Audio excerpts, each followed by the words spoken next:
Hola, hoy vamos a profundizar en una historia médica realmente dura, muy perturbadora. El experimento de Tuskegee.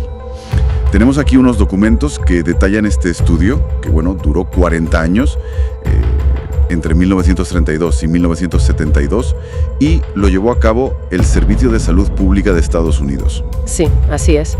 Y el objetivo de esta conversación es intentar entender cómo y sobre todo por qué se permitió que casi 400 hombres afroamericanos con sífilis fueran, observados sin saberlo realmente, sin consentimiento informado, y lo que es peor, que se les negara la cura, la penicilina, que ya existía.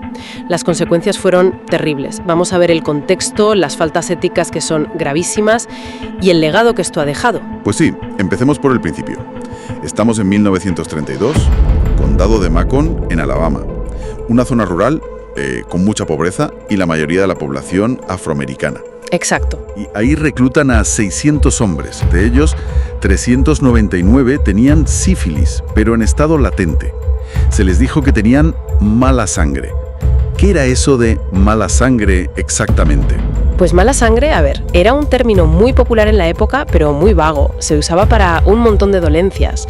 Y se usó precisamente para eso, para ocultarles la verdad, que tenían sífilis. Les prometieron tratamiento, gratuito además, pero era todo mentira, un engaño. El objetivo real, lo que se ve en los papeles, era ver cómo evolucionaba la sífilis y no se trataba. ¿Y había alguna justificación científica, entre comillas, para hacer algo así? Pues se apoyaba en creencias que hoy llamaríamos pseudocientíficas y que eran claramente racistas, muy de la época, lamentablemente. Claro. Creían o decían creer que la sífilis afectaba diferente a la gente negra, que les daba más en lo cardiovascular y menos en el sistema nervioso. Pero esto es clave, ¿no? Cómo el prejuicio, el racismo puro y duro, se disfrazó de investigación científica.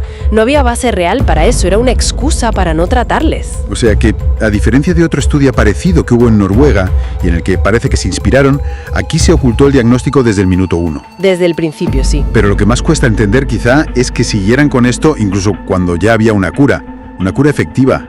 ¿Cómo es posible? ¿Cómo justificaron no usar la penicilina? Ahí está una de las mayores barbaridades éticas del caso, ¿no? A partir de 1947, la penicilina ya era el tratamiento estándar. Funcionaba. Y los investigadores no solo no se la dieron. No solo eso. Sino que hicieron todo lo posible para que no la recibieran por otros medios. Hay pruebas, de cómo contactaban con médicos de la zona, incluso con el ejército, para asegurarse de que estos hombres, si iban a otro sitio, no les trataran la sífilis. Fue una traición, calculada. Es que es terrible pensar en esa manipulación. Y además participaron, aunque a veces sin saber toda la verdad, instituciones como el Instituto Tuskegee y también personal afroamericano. Se menciona a la enfermera Eunice Rivers. ¿Qué papel jugó ella? Su figura es compleja. Eunice Rivers fue el contacto principal con los participantes durante décadas. Ella creó lazos de confianza y parece que creía de verdad que les estaba ayudando, que ayudaba a su comunidad.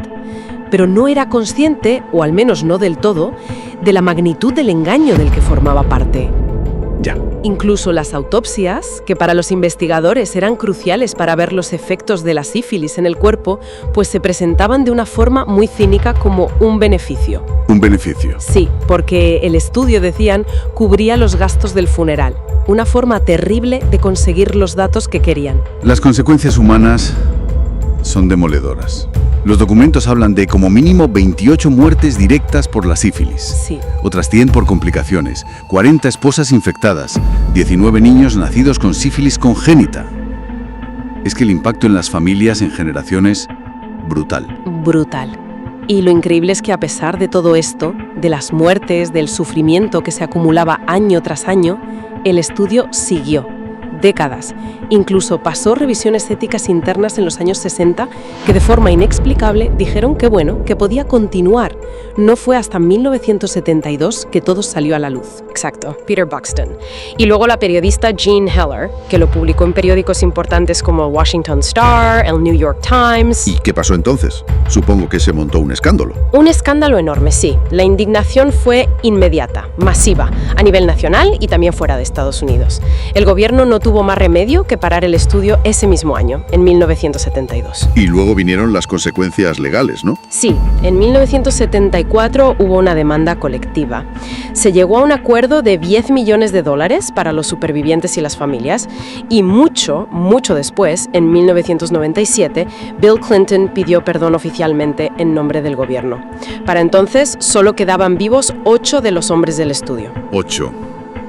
Pero el impacto va más allá del dinero o de una disculpa que llegó tardísimo. Este caso cambió las cosas en la ética médica, ¿verdad? Sin duda, fue un antes y un después. Impulsó la creación del informe Belmont en 1979. Y ese informe no fue papel mojado, ¿eh? Estableció los principios éticos básicos que hoy se supone que rigen cualquier investigación con personas: respeto, beneficencia, justicia. Claro, los comités de ética, el consentimiento informado obligatorio, todo eso viene en gran parte de aquí. Exacto. Y bueno, también hay que decir que más tarde se supo que el mismo equipo había hecho cosas parecidas antes, en Guatemala, entre 1946 y 1948, infectando a gente deliberadamente. Otro caso espeluznante. Madre mía, y queda la herida, ¿no? La herida de la desconfianza. Los análisis lo dicen claro. Este experimento dejó una desconfianza profundísima y que dura hasta hoy, en la comunidad afroamericana, hacia los médicos, hacia el gobierno. Sí, y esa desconfianza ha tenido ecos. Se ha visto en otras crisis sanitarias, con el VIH-Sida, más recientemente con la COVID-19. Es una sombra muy larga. Una sombra muy larga, sí. Tuskegee es el ejemplo trágico de racismo institucionalizado, de cómo la ciencia se puede usar para deshumanizar y para hacer daño. Una violación brutal de la ética médica y cometida por el propio gobierno. Es un resumen terrible, pero hay que conocerlo. Y nos deja pensando. Vale, hubo disculpas, hubo reformas éticas, en el papel. Pero ¿cómo se mide de verdad el daño de esa desconfianza sembrada? ¿Cómo se repara algo así en comunidades que ya venían siendo marginadas? Y sobre todo, ¿qué lecciones de Tuskegee siguen ahí, pendientes, para que la ciencia nunca más se use como una herramienta para oprimir?